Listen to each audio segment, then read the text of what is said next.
Good evening. Welcome to Black Exposure. Tonight, we're going to talk about This Is Your Life. And the This Is Your Life has to do with Elizabeth Farmer Spencer Beville, a resident of Allentown, Pennsylvania, now deceased. We have as our guest tonight Joan Shannon, who is a retired, and she tells me there's a difference in this. She's a barber, but she's a managed, a registered managed barber. Yeah. And she's also retired from practical nursing. And we have Elizabeth's sister, Florence Butchie Farmer. And we're lucky to have her daughter, Dr. Joanne, who is a professor of special education at Kutztown University. I felt it worthy on Black Exposure to talk about Elizabeth Beville, who in her lifetime did much for the city of Allentown, in my opinion, and the opinion of many others. But since we know that more often than not, the good that people do is never generated, but hopefully by doing this program tonight, it'll make you, the viewing audience, more knowledgeable about one of the people that once lived in Allentown, Pennsylvania, and who contributed much to its ongoing and prosperous and the giving nature that she had. Very soft-spoken woman, but had many, many qualities. I'm going to ask Joanne if she would share with us, talk to us about her mother, who she would know better than anyone else. Joanne. Thank you, Esther Lee. I'd just like to say that my mother came from a small town in Monroe, Virginia. Her parents were Mr. and Mrs. John Farmer. And after they arrived in the Lehigh Valley, they settled in Allentown, and that family became a family of 18 children.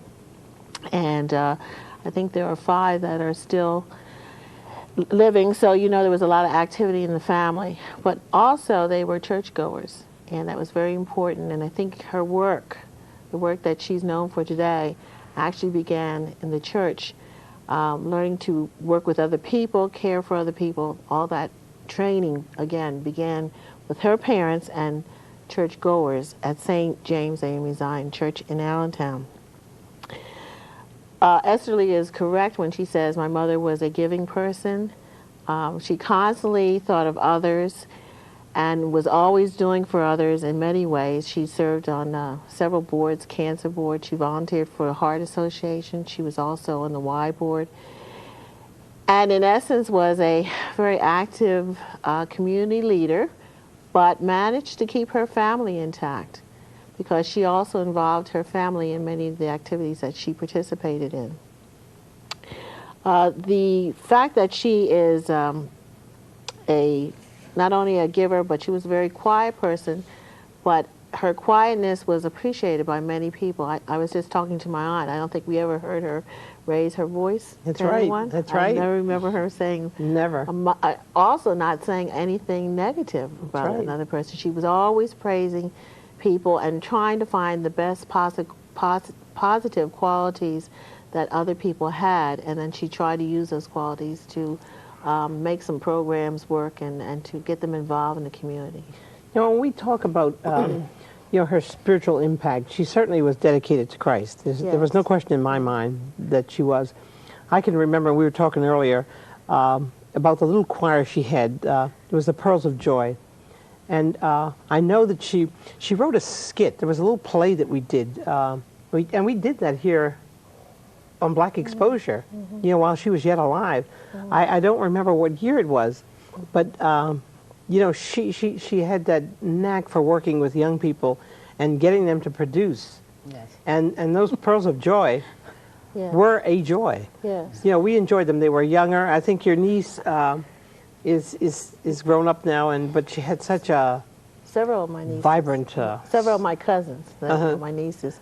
But she had a 33-voice children's choir, and they sang a cappella because we didn't have a piano.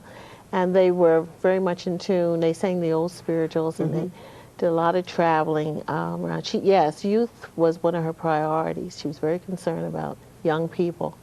And she always had youth programs going on in the church as well.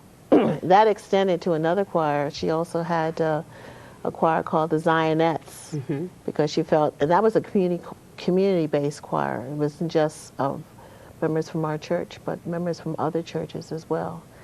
So, and she played the piano.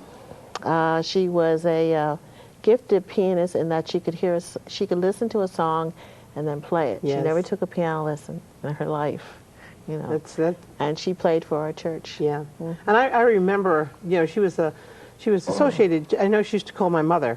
You know, it was hard to tell how old people were. You could never tell that by who they associated with, because it depended on, it appeared to me, the depth of the individual, particularly when it came to religion.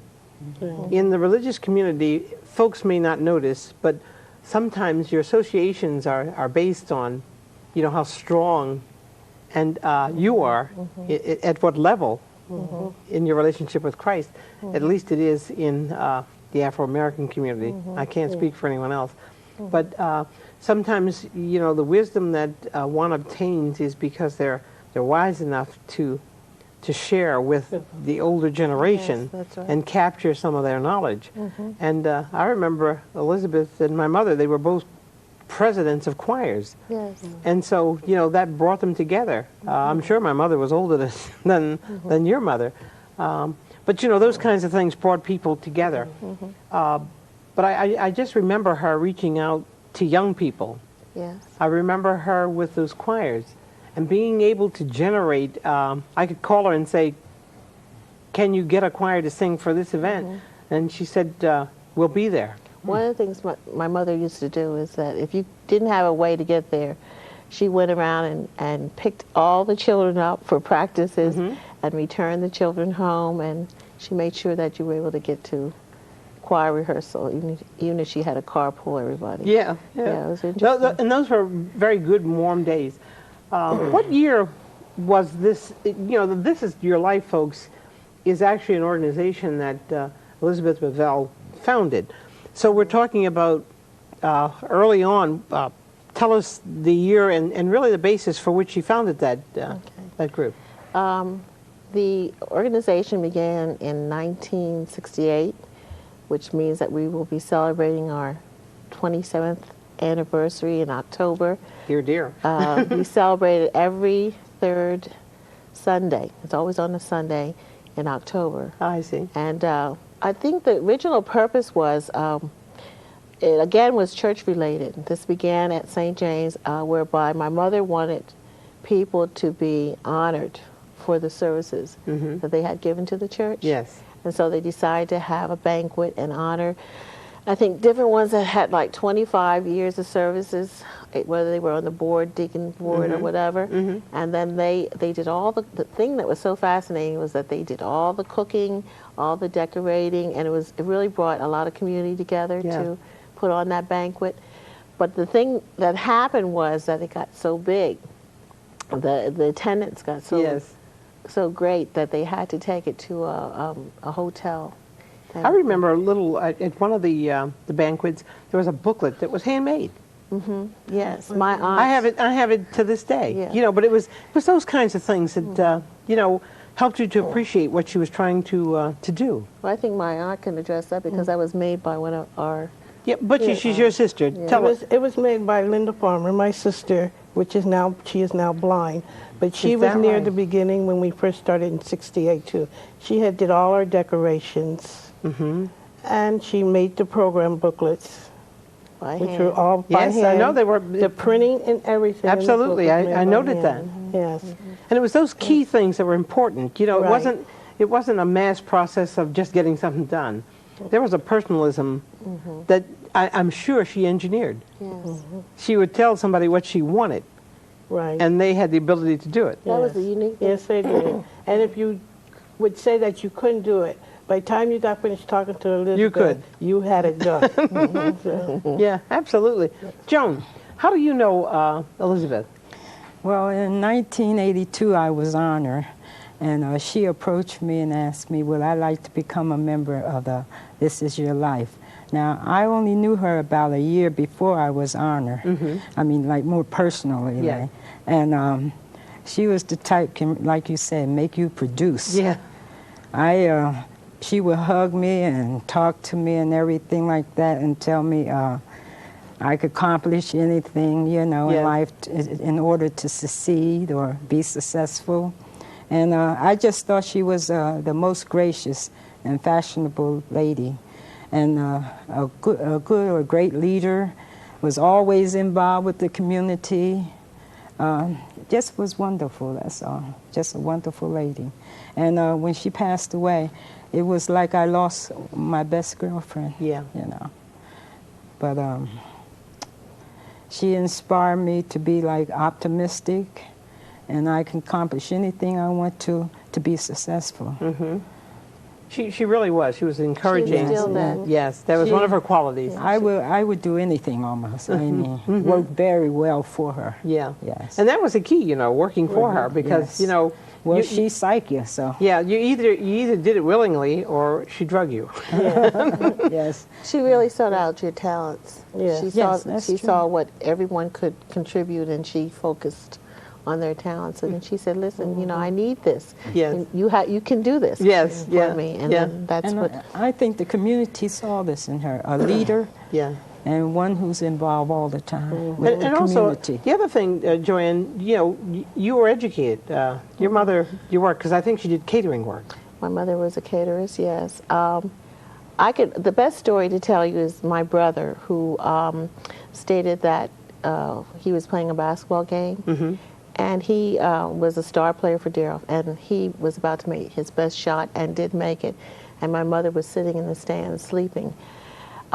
She was always, in essence, she was always there, even if she was sleeping. Yes, yes. Sleeping in the stands. Yes. She attended all of our affairs. She wanted her presence to let us know that she was with us. Yeah, and that's 100%. and these are the important factors about her, that you know, she persevered and saw to it that you know your education was important, that you got it. Yes. You went on down to Cheney and Yes. beyond, And to Lehigh.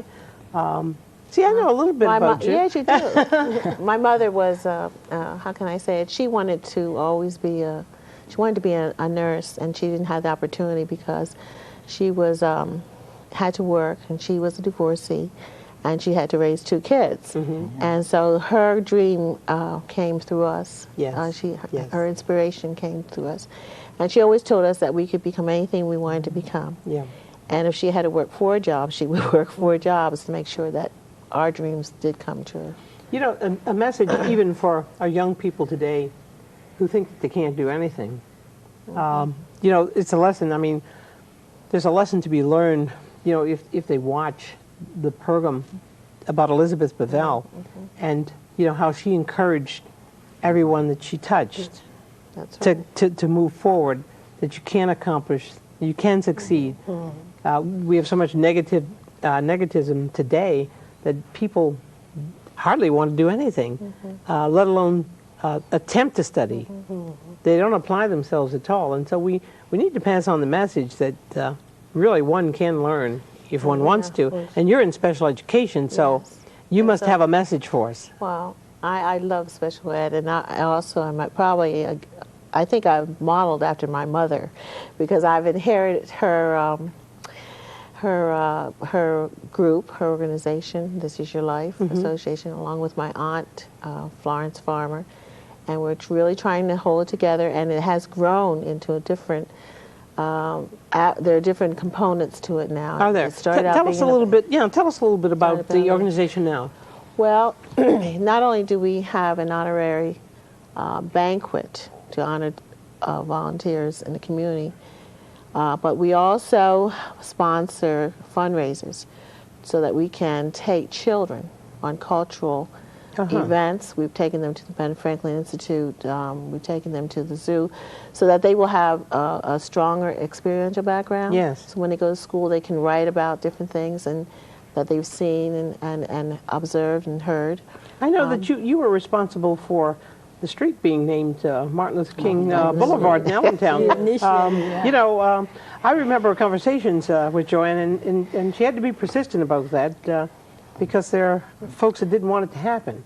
But that's an inherited trait, I guess. My mother was persistent. That's right. Again, it's the modeling. That's right. That I had in my life. That's exactly right, and people need to know that. Yes, and well, the two ladies that are sitting beside me also stood behind me and in front of me, and they were very supportive because we spent many nights at City Hall trying to get through that. And the other thing that it became very infectious because without the support of all the organizations, Afro-American organizations, and some fraternal police organizations in the Valley, and churches, we were able to get that through because that was sort of a goal of mine. I thought that would be unique to show where Afro-Americans had once lived. Yes. Because Union Street, we're talking about Union Street that, you know, the city had gone down and with redevelopment and kind of turned things around. But there was a high point in Allentown.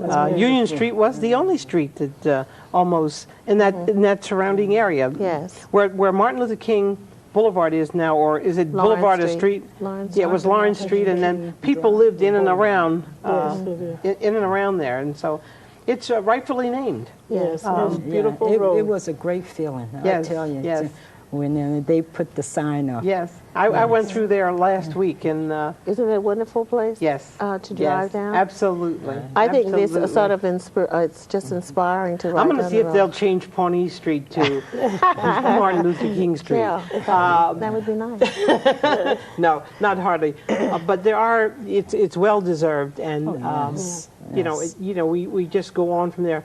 But you also did something. There was a fashion show that was done in Allentown. The Ebony Fashion Show was done through your group, wasn't it? Yes, that was done through the very lavish. Yes, it's a fashion show that comes out of Johnson Publishing magazine. It's their show that they put on the road. It's a high class international fashion. I saw it one year, and the fashions were very high. You know, I hardly think that I might have ever been able to wear anything that they shown different fashions. I think it was just to encourage the black community that we can also be well appreciated through other blacks coming in. And for everyone, really, too. It started. That started the year that Mother died. The fashion show. 1983, and I must give credit where credit is due because Loretta Toole became the chairperson. Loretta Johnson. Johnson Toole. Yeah, people marry and then shed their names and shed their identity. All right. They have to be careful. We call him Johnson Toole. She became the chairperson, and my aunt became the honorary chairperson. But that's one of our biggest fundraisers. Is it really still? Yeah, and that was Mom's dream. She said, well, if they can go to Philadelphia, why can't they come to Allentown, Pennsylvania? But see, here again, she was, she was an innovator. Yes, always initiating and engineering new ideas. And we still have that show come every to the city every 2 years. Oh, it comes, okay, you don't try to do it every year. No, it's a fundraiser for, again, children, for the youth and children services that we provide in our organization. It's also, we use funds to donate books to the Allentown Library in honor of Martin Luther King Jr. That's nice. As well. Okay. We have our Martin Luther King Day. And it will be back next year. Yeah, and so each year you take on other functions that you, or events that you might use to promote our African culture, to let other cultures know the contributions that we have made as a unique race. Yeah, and I just think, as I said earlier, that Elizabeth Beville needed to have this kind of recognition because it was more than just a name in Allentown. First of all, I always knew the farmer family was big, but heavens, I didn't know there were 18. Oh, there was more than that, but we'll just settle for 18. But I do know, when you grow up in the Lehigh Valley, and I'm here in Bethlehem, but we always knew which families were where, and farmer families certainly was in place in Allentown. Can I just say one other thing? Mother was, although she took great pride in her in her ethnicity. She was quite diverse. I mean, she touched people from all races and ethnicities. She was sort of multifaceted as an individual herself. Yeah, she was. She touched everyone that she came in contact with. And she always said, she always believed in the old spiritual, if I can help somebody, then my living will not be in vain. Yes. That was her motto. Yes. And it's, you know, it's ironic. If I could have had a song done on this program tonight, that is the one that I had selected. Yes. Oh, really? Absolutely. Absolutely. Because it really reflects, you know, her life. It reflects her so much that people are still talking about her. Yes. And they miss her. They miss her spirit. They miss her her charm. They miss just being around her. And they still say, oh, I miss your mother. Yeah, because constantly. she generated, you know, when you have people that generate a feeling, a caring, Yes. you know, it's hard to find these days.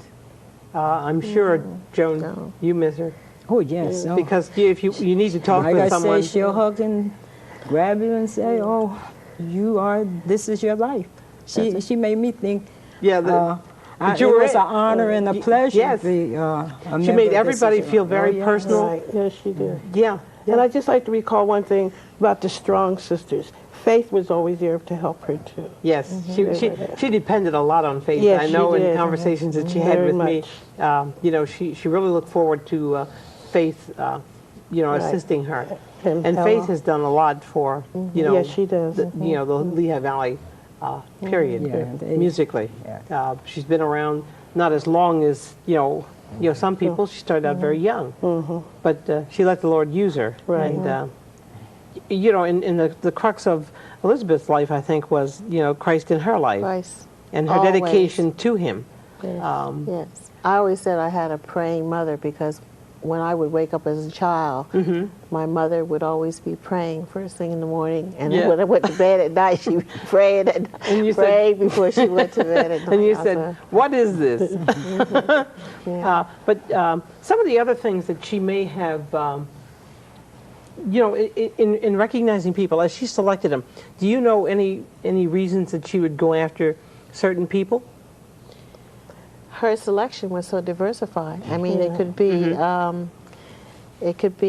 a professor, but it could also be someone that just went to work at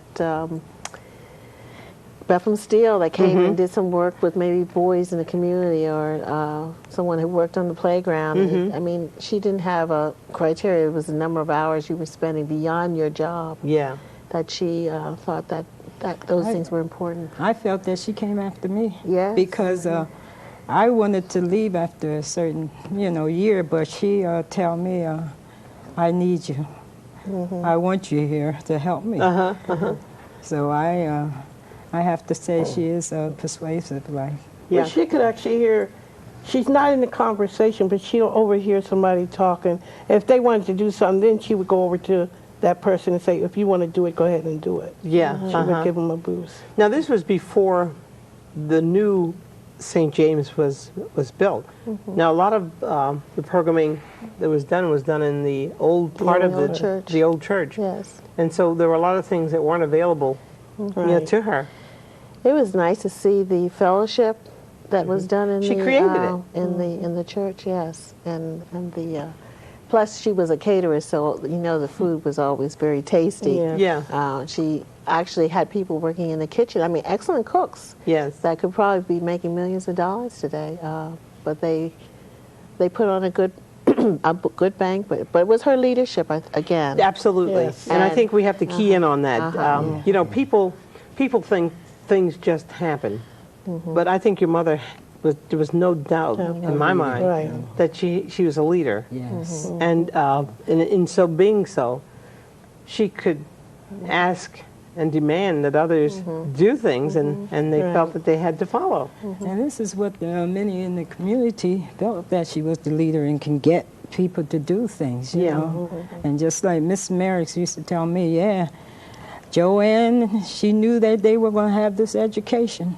They had to have that education. That's what she said. Well, it's true, because there are Yes. some families it was key that Yes. Education was yeah, important. education She is very stressed important. that all the time, and she said, you see what what became of her. Yes, yes, there's no Yeah. question.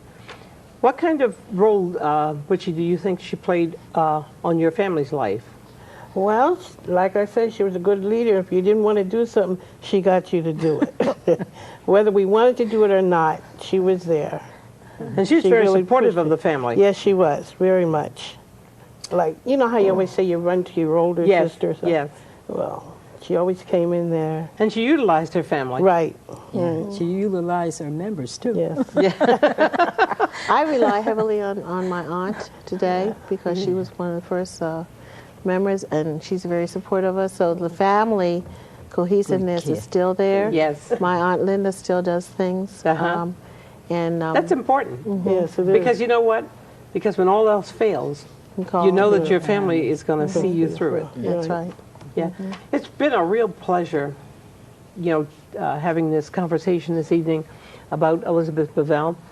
And we hope you, the community, viewing audience, is a little bit more knowledgeable about one of our Afro-American women who once lived in Allentown, Pennsylvania.